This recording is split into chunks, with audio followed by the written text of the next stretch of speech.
Hello, everyone. My name is Eric D'Souza, and today we are continuing our series of interviewing the contributors. And today we actually even have one of the admin people who helped put this book together, Lorna Poplak. Hi, Lorna. How are you? Hi, Eric. How are you? Nice to speak again. Nice to speak again, too. We spoke earlier this year about the awards of excellence for your book, The Dawn. And today we're going to be speaking, well, we can touch on that too, but we're going to be speaking primarily about your story in Cold Canadian Crime. Okay.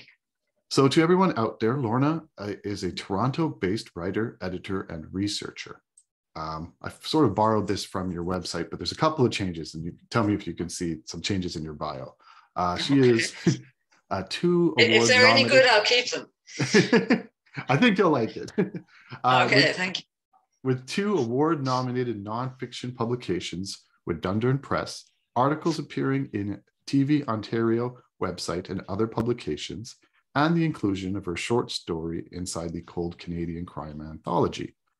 The name of the story is The Mystery of the Mad Trapper of Rat River. Lorna is an authority in the history of crime and punishment in Canada. Did you see the change? Yes. Sounds good, Eric. Excellent.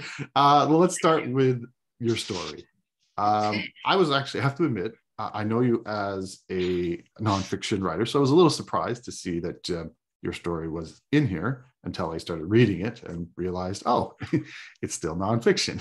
So how did it come about? Like, how did you even think about writing a short story for what's typically expected to be fiction writers? Yeah, well, very fortunately, the parameters, the mandate for submitting stories was that they could be anything to do with crime, either fiction or nonfiction. So my beat is nonfiction, and I took this as a possible go-ahead to write a nonfiction piece. I had a suspicion that there wouldn't be too many other nonfiction pieces in the anthology, and I was in fact correct. Because of the 21 stories in the anthology, there is one nonfiction story, all the rest are fiction. So my story is like the rose amongst the thorns, or the thorn amongst the roses, whichever way you want to look at it. It's an outlier. Right. Well, it sort of still does read like a story. Like just because it's true doesn't mean it can't have the elements of good storytelling. Yeah, that's of course what blew me away about the story when I found it. And I must tell you that I found it by, once I realized that it was possible for me, even though I was on the anthology committee, to submit something because of the blind submission process. I made very carefully clear that this was possible for me. Mm-hmm. So once I found out that I could submit something, I searched on Google. I mean, where else does one go? And I searched for something like, I can't remember the exact words that I put in, but I'm sure that it was something really elegant and really sophisticated, like the coldest Canadian crime ever. And what I came up with was, now if I try and type it in, all I come across is reference to Cold Canadian Crime, our anthology. So, it's not helpful anymore. But what I came up with was this story which, sort of people who have written about it and made films about it refer to as an iconic Canadian story. And it was a very, very cold story set in the Northwest Territories and the Yukon in the winter of 1931 to 1932. And the weather was perishingly cold. At times, well, generally about minus 40 degrees Celsius, but at times with the wind chill, it was minus 67 degrees Celsius. So I can't even imagine, what that temperature would be. I have difficulty imagining what minus 20 or minus 30 would be. That is just off limits for me. Yeah, and I don't want to give too much away, but it sort of has the theme of the RCMP always get their man, because they were quite determined to get this person. Yes, they were. The story is quite a well-known story. It's about, just very briefly, it's about a trapper, the so-called mad trapper of the title. And he was involved. He was being pursued by the RCMP for, nefarious acts. And the RCMP were determined to get their man, and eventually they did. Yeah, well, let's not talk too much about it because we don't want to give too much away. No. People have to buy the book to find out more. But as you said, you were on the committee that put this together, and my hat's off to you because you did it in record time. I don't know, between like 6 months or so. Actually, putting an anthology together is to me hard to imagine. So, how did you guys do it? It was amazing. Initially, I was on another committee, which was the membership committee, and the membership committee was disbanded. And Judy Shellock, who was the chair of that committee, and in fact the leader of Crime Writers Canada at that point, said that they were starting up another committee to sort of just celebrate the 40th anniversary of Crime Writers, and there was going to be an anthology coming out of short stories, short Canadian stories set in Canada. And she just said, you know, we're opening this up. And I thought to myself, well, I'd like to be a part of that. I'd done a lot of writing, a lot of editing. I'd sort of been involved in my own books. I've been involved in other books, but I'd never worked on an anthology before. And I felt that this would be a real learning exercise for me to get in right at the ground floor and go all the way to the end with it. And it was the most fantastic experience. Judy Shellock was an amazing head, and she's been very involved in anthologies. She's produced a few of her own, and that really showed. And, you know, the other people were fantastic. There were 7 of us on the committee, and everybody pulled their weight and, you know, slotted in where they needed to. And it was the most collegial. I've been on a few committees in my life as well, and it was the most fantastic experience I've had of being on a committee with people just preparing to sort of pitch in and you know, just contribute when they needed to. Yeah, you guys, I shouldn't even say you guys. I noticed it's pretty much an all woman production. It was.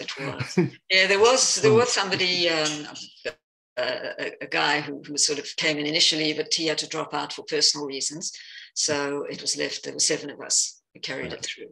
So maybe that's why it was efficiently done. 7 women working together. I'm not going to go there. You asked something that nobody else has asked me before, is you wanted to read a little bit of your story. Would you like to do that now?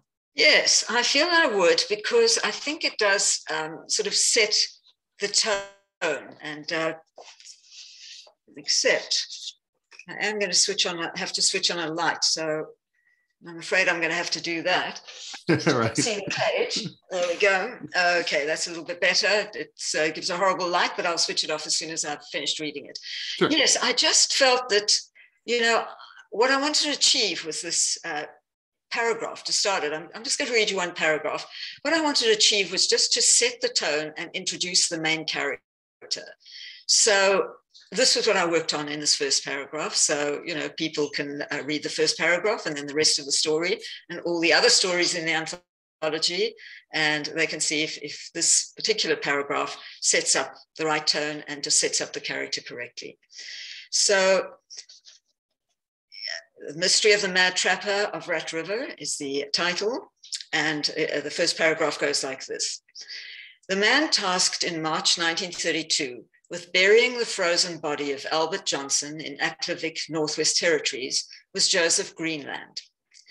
The ad hoc mortician worked as a handyman for the local surgeon, Dr. J.A. Urquhart.